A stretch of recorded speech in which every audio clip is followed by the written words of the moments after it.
ओम नमः शिवाय गुरवे सच्चिदानंदमूर्तये निष्प्रपंचाय शांताय निरालंबाय तेजसे। हरिओम प्रभु जी। आज के इस अध्यात्म परिषद में आप सबका स्वागत है। आज का प्रश्न मुंबई से पूनम भाटिया जी का है। उन्होंने पूछा है कि जीव और ईश्वर की एकता समझने के संबंध में जहत अजहत और जहद जहद लक्षणा क्या है। जीव और ब्रह्म की एकता समझने के लिए ये 3 प्रकार की लक्षणाएं जहद अजहद और जहद जहद लक्षणा क्या है। तो देखो प्रभु जी, शास्त्र हमें समझाता है, हमें उपदेश करता है। तत्वमसि, तत्त्वम असि, ये 3 पद है। इस वाक्य में जो ये 3 पद है, इन तीनों का अर्थ शोधन करना होता है। 3 पद के अर्थ का शोधन माने पदार्थ शोधन। तत् माने क्या, त्वम माने क्या, असि माने क्या। तत् माने वह, त्वम माने तू, असि माने है। अब वह तू है, ऐसे तो कोई बात समझ में आ नहीं रही है। तो वह माने, शास्त्र उपदेश हमें करता है कि वह माने वह ईश्वर। तू माने तू जीव। तत् त्वम असि, हे जीव तू वह ईश्वर है। मतलब कि वह ईश्वर तू है। तत्त्वमेव त्वमेव तत्, वह तू है, तू ही वह है, ऐसा भी कहा जाता है। तत्त्वमेव त्वमेव तत्, वही तू है, तू ही वह है।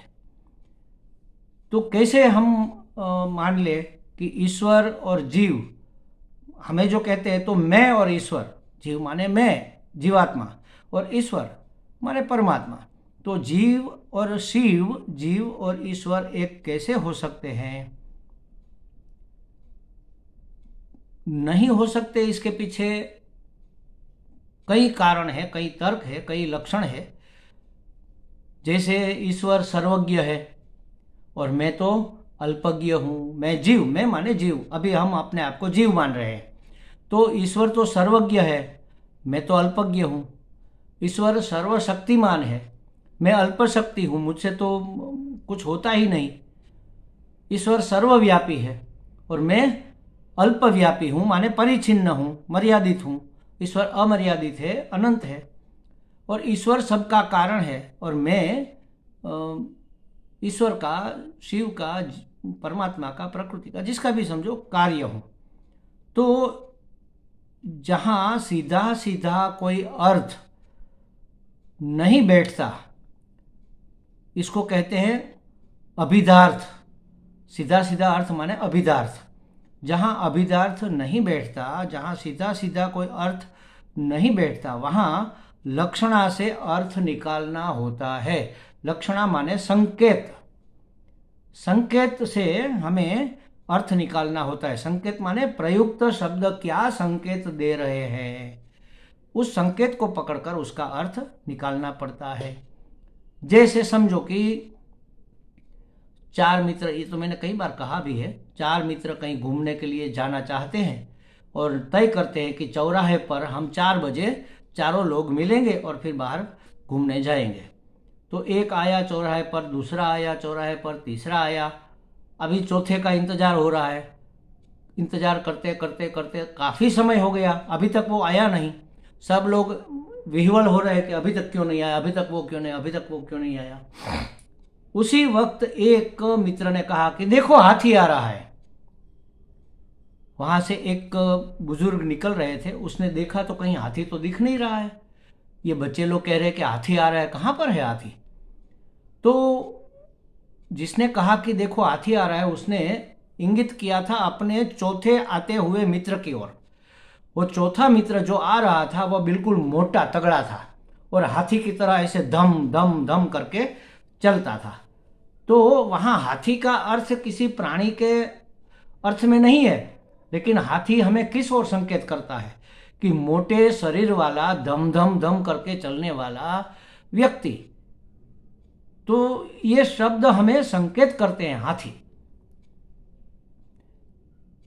तो उसी तरह शब्द का संकेत समझकर जहां अर्थ निकालना जाता है वहां लक्षणार्थ कहते हैं उसको। अभिधार्थ ठीक ठीक नहीं बैठता है, मतलब सीधा सीधा अर्थ नहीं बैठता है, वहां उन शब्दों का अर्थ निकालने के लिए लक्षणा की जाती है, मतलब उसके संकेत से अर्थ निकाले जाते हैं। लक्षणा करना माने उसके शब्दों के संकेत से अर्थ निकालना। अब लक्षणा 3 प्रकार की होती है। जहत लक्षणा, जहत माने त्यागना, जहत लक्षणा माने त्यागना, मुख्य अर्थ का परित्याग करके उससे संबंधित अन्य अर्थ ग्रहण करना, उसको कहते हैं जहत लक्षणा। जैसे हमने ये बताया ना कि हाथी आ रहा है, तो हाथी मुख्य शब्द का जो अर्थ है उसको निकाल दिया और उससे जो संकेत मिलता है उसका अर्थ पकड़ा। हम किसी को बुलाते हैं तो कहते हैं ये टोपी जरा इधर आ, तो हम टोपी को नहीं बुला रहे हैं, टोपी वाले व्यक्ति को बुला रहे हैं। तो टोपी शब्द का जो अर्थ निकलता है उसको पूरा पूरा त्याग दो और उसमें से जो संकेत निकलता है टोपी वाले व्यक्ति का, उसको पकड़ो, तब अर्थ निकलेगा। हम जब पहले, थोड़े समय के पहले की बात है, जब हम साधक थे, या तो गृहस्थी से समझ लो या तो कॉलेज में पढ़ रहे थे उस समय समझ लो, नौकरी कर रहे थे उस समय, हमारे एक मित्र थे, वो दाढ़ी रखते थे। तो कभी कभी कोई काम करना होता है, कोई संदेश पहुंचाना होता है, तो एक दूसरे मित्र एक दूसरे से बातें करते हैं, तो कोई बात निकलती, हम कहते थे कोई बात नहीं, ये संदेशा ये दाढ़ी पहुंचा देगा, दाढ़ी तू ये संदेशा पहुंचा देना। तो दाढ़ी कैसे संदेशा पहुंचा सकती? जिसने दाढ़ी बढ़ा रखी है तो वह धारण करने वाला, दाढ़ी को धारण करने वाला व्यक्ति से हमारा संकेत है। यहाँ पर जब हमने कहा कि टोपी इधर आ, तो टोपी से मतलब टोपी पहनने वाला व्यक्ति। 4-5 लोग बैठे हैं या तो जा रहे हैं, किसी को टी शर्ट जरा रुक जा, तो टी शर्ट थोड़े ही रुकता है, टी शर्ट जिसने पहना है, बाकी ने शर्ट पहने हैं, तो जिसने टी शर्ट पहना है उसको हम रोकते हैं। तो जो सीधा सीधा अर्थ है, अभिधार्थ है, उसका संपूर्ण परित्याग करके शब्दों का संकेत जिस ओर हो रहा है उस संकेत अर्थ को पकड़ना जहत लक्षणा कहा जाता है। दूसरी है अजहत लक्षणा। अजहत लक्षणा माने क्या कि मुख्य अर्थ का त्याग किए बिना मुख्य अर्थ को रखना है और अतिरिक्त अर्थ उसमें ऐड करना है। तो एक्स्ट्रा अर्थ उसमें शामिल करके जो बोध होता है उसको पकड़ना अजहत लक्षणा है। जैसे कहते हैं कि भाई एक मिनट जरा रुक जाओ, और फिर हम कुछ काम करने लग जाते हैं और लग जाती है कितने मिनट, 10 मिनट, और हमने क्या कहा 1 मिनट। तो यहाँ 1 मिनट का अर्थ 1 मिनट नहीं है। कोई हमारे घर आया या तो हम किसी के घर गए, कोई दुखद घटना हो गई है और कोई गुजर गया है, समझो कि दादा गुजर गया और उसकी पोती रो रही है, सुबह से रो रही है, रोए जा रही है, रोए, शाम हो गई, दोपहर को खाना भी नहीं खाया। तो फिर उसकी मम्मी क्या कहती है, बेटे ऐसा कर 2 ग्रास खा ले, तू 2 ग्रास 2 कोर खा ले। तो उसका मतलब क्या है, सिर्फ 2 कोर खाना नहीं है, 2 ग्रास के साथ साथ और ज्यादा भी पेट भर के तू खा ले, थोड़ा बहुत खा ले। 1 मिनट रुको का मतलब है 1 मिनट तो रुको, उपरांत 8, 9, 10 मिनट जितना भी हमें समय लगे उतना आप रुको। तो जो अर्थ है शब्द का उसको भी रखना है और उसमें कुछ एडिशन करना है, कुछ और मिलाना है, अतिरिक्त अर्थ का भी उसमें हमें सामंजस्य करना है, और तब जो अर्थ का बोध होता है तो इसको कहते हैं अजहत लक्षणा। कुछ त्यागना नहीं, जहत माने त्यागना, अजहत माने त्यागा नहीं, और शब्दों का संकेत भी पकड़ा और इसमें कुछ ऐड भी किया। 2 मिनट रुक जाओ, 2 कोर खा लो, ऐसे वाक्य प्रयोग हम जीवन में व्यवहार सत्ता में भी करते हैं, तो उसको अजहत लक्षणा कहते हैं। और तीसरा है जो कि हमारे लिए इस वाक्य का अर्थ करने में उपयोगी है। जहत अजहत लक्षणा, जहद अजहद लक्षणा, उसको भाग त्याग लक्षणा भी कहते हैं। कुछ भाग का त्याग करना है, कुछ भाग को रखना है, और ऐसे उसका अर्थ निकालना है।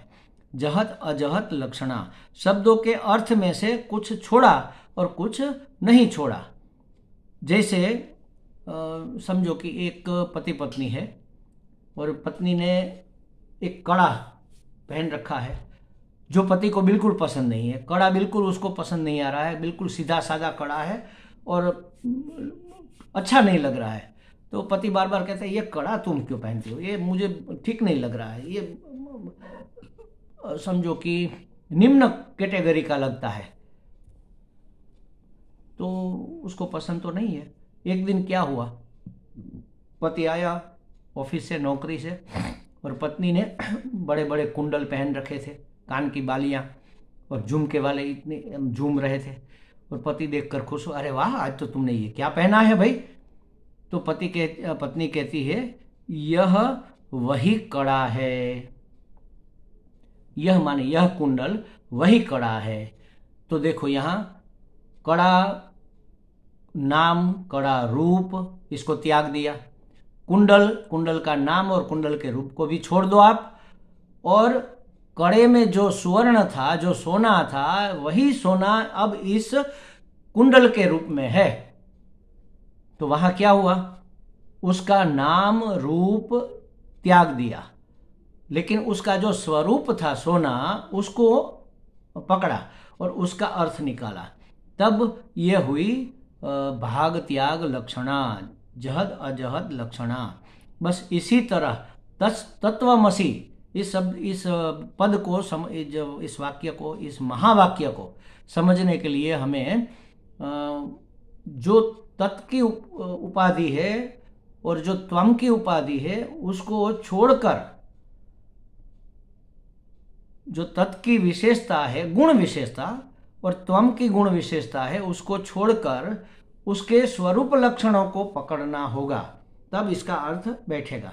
जैसे तत् माने परमात्मा कैसा है, परमात्मा सर्वज्ञ है, सर्वव्यापी है, सर्वशक्तिमान है। और जीव, त्वम का जो अर्थ है जीव, वह कैसा है, अल्पज्ञ है, अल्पशक्तिमान है, अल्पव्यापी है, परिचिन्न है। अब ये सब जो विशेषताएं हैं वह क्यों है, उपाधि के कारण है। ईश्वर की उपाधि माया है, इसलिए अनिंद्रिय ज्ञान है उसके पास, कोई इंद्रियां नहीं है, बिना इंद्रियों के वह सब जानता है। और हम इंद्रियों समेत, इंद्रियों के द्वारा जानते हैं, और इंद्रियों की मर्यादा है।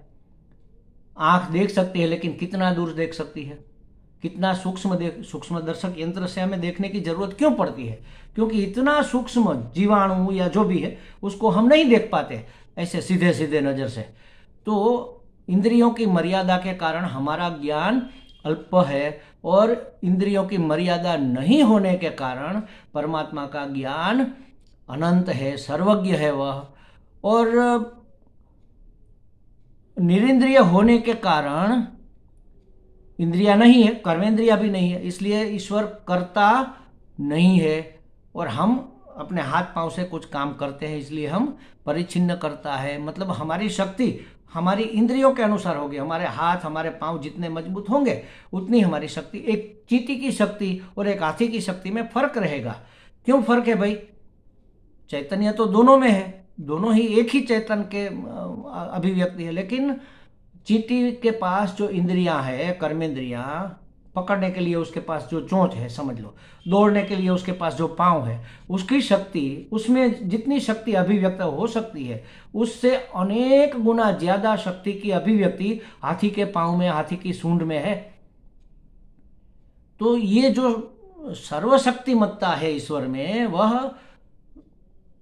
करण निरपेक्ष होने के कारण है, और हमारी शक्ति करण सापेक्ष है। ऐसे समझो, एक 0 का बल्ब है और एक 1000 का बल्ब है। अब दोनों को हम ऑन करेंगे, स्विच ऑन करेंगे, दोनों को चालू करेंगे, जलाएंगे, तो 0 का बल्ब थोड़ा सा प्रकाश देगा, बिल्कुल थोड़ा सा, नाइट लैम्प के रूप में इसका इस्तेमाल हम करते हैं। और 1000 का बल्ब तो झाकम झाक सब जगमगा देगा, इतना प्रकाश देगा। तो हम कहेंगे कि ये 1000 का बल्ब महान है और ये 0 का बल्ब महान नहीं है। ये तो ठीक है, उपाधि के ध्यान में रखते हुए, उपाधि के मद्देनजर हमने कह दिया। लेकिन क्या 0 के बल्ब में जो बिजली है वो कमजोर है और 1000 वोल्ट के बल्ब में जो बिजली है वह ज्यादा समर्थ है? नहीं, दोनों में बिजली तो एक ही है और समान ही है, लेकिन बिजली को अभिव्यक्त होने का माध्यम 0 वाले बल्ब में कम है और 1000 वाले बल्ब में बहुत ज्यादा है। तो अभिव्यक्ति के माध्यम के कारण जो तफावत दिख रहा है वह बिजली का तफावत नहीं है। तो उपाधि, जीव की उपाधि और ईश्वर की उपाधि में जो फर्क है, इसके कारण जो परम चैतन्य है उसकी अभिव्यक्ति में फर्क दिख रहा है। तो उपाधि तो आने जाने वाली है, उपाधि नित्य नहीं है। उपाधि तो अभिव्यक्त होने का माध्यम मात्र है, ये मुख्य वस्तु नहीं है। जिसकी अभिव्यक्ति हो रही है वह परम चैतन्य मुख्य वस्तु है। तो इस अर्थ में कहते हैं कि जो परम चैतन्य ईश्वर में अभिव्यक्त हुआ है, माया को उपाधि बनाकर, वही परम चैतन्य अविद्या को उपाधि बनाकर जीव में अभिव्यक्त हुआ है। तो उपाधि को अगर हम ध्यान में न ले, उसको छोड़ दे, इतना भाग त्याग दे, भाग त्याग लक्षण है ना, इतना भाग हम छोड़ दे, तो दोनों एक ही है।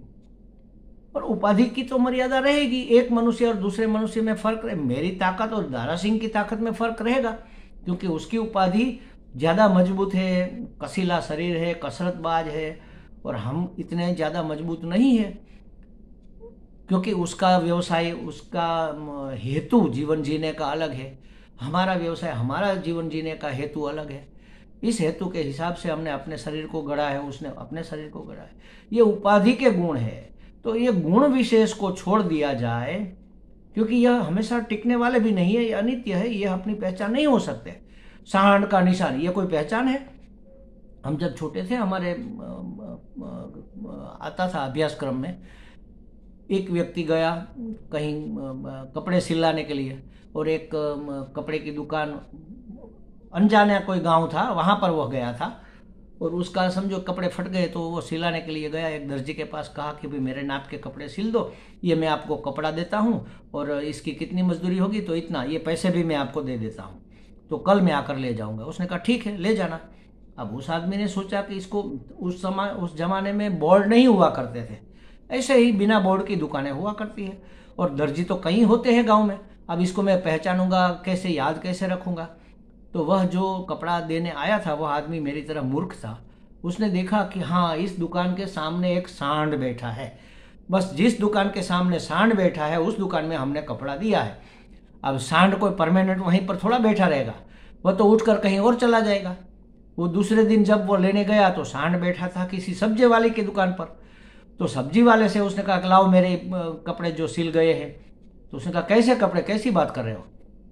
झगड़ने लगा, अरे मैंने तुम्हें कर कापड़ दिया था, कपड़ा दिया था, पैसे भी दिए थे, और तुम्हें मुझे सिल कर आज देना था। अरे मैंने कोई कपड़े नहीं, मैं तो भाई साग भाजी वाला हूँ। तो उसने कहा, अरे व्यवसाय भी बदल दिया, इतनी बेईमानी? तो उसने कहा, अरे आपका कुछ गलतफहमी हो रही है, मैं वो नहीं हूँ। उसने कहा, नहीं नहीं, मैंने निशान रखा था।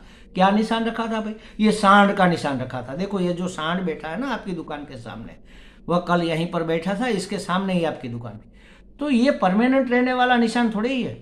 तो जो गुण है वह परमानेंट हमारा ही, समझ लो हमारे शरीर में कोई बच्चा दुबला पतला सा, कमजोर सा है, अब उसके फादर मदर को चिंता हो गई, वैद्य जी से दवाई ली और उसको खिलाने पिलाने लगे, घी गुड़ इत्यादि मजबूत होने के लिए, और उसको कसरत भी कराने लगे। तो एक दिन हो सकता है कि वो बहुत बड़ा वेट लिफ्टर बन जाए। आज 1 किलो की थैली नहीं उठा सकता, वह कल जाके कई पाउंड का वजन भी उठा ले। तो ये बदला जा सकता है, लेकिन उसके अंदर अभिव्यक्त जो चैतन्य है वह एक है। इसीलिए गुरु शिष्य को कहते हैं कि हे हे वत्स, हे सौम्य, तत्वमसि, वह तुम हो, वही ईश्वर जो सर्वशक्तिमान है, सर्वव्यापक है, सर्वज्ञ है, जिसको हम ऐसा मानते हैं, वह ईश्वर वास्तव में परम चैतन्य। ये सब गुण उसकी उपाधि के हैं, क्योंकि उसकी उपाधि है और हमारी परिचिन्न उपाधि है। तो उपाधि के कारण हाथी की बड़ी उपाधि है, चींटी की छोटी उपाधि है, तो उसी हिसाब से उसमें शक्ति, ज्ञान सब प्रदर्शित होंगे, अभिव्यक्त होंगे, लेकिन उसका जो आधार है, जो अधिष्ठान है, परम चैतन्य, वह एक ही है। तत्वमसि, वह तुम हो, त्वमेव तत्, तत्वमेव, तुम वह हो, वही तुम हो। तब हमें पता चलता है कि हम और ईश्वर एक ही है, हमारे और ईश्वर में कोई भेद नहीं है। जिसके कारण हम सुखी दुखी हो रहे हैं, अपने आप को जीने मरने वाला मान रहे हैं, ये जीना मरना तो ये उपाधि का धर्म है। सुखी दुखी मान रहे हैं, सुखी दुखी होना तो मन का धर्म, ये भी उपाधि है। और भूखे प्यासे मान रहे हैं, तो ये तो प्राण के धर्म है, हमारे तो धर्म है नहीं। हम तो अखंड आनंद स्वरूप है, सच्चिदानंद स्वरूप ब्रह्म ही हम है। ऐसा सदगुरु के उपदेश से शिष्य को समझ में आ जाता है। तो तत्वमसि महावाक्य को समझने के लिए जो लक्षणा की जाती है, जो संकेतार्थ पकड़ा जाता है, उसको कहते हैं जहत अजहत लक्षणा। इस तरह ये 3 प्रकार की लक्षणाएं हमारे व्यवहार में और हमारे साहित्य में हमें देखने को मिलती है। हमें लगता है पूनम जी को कुछ स्पष्टता हो गई होगी। हरि ओम।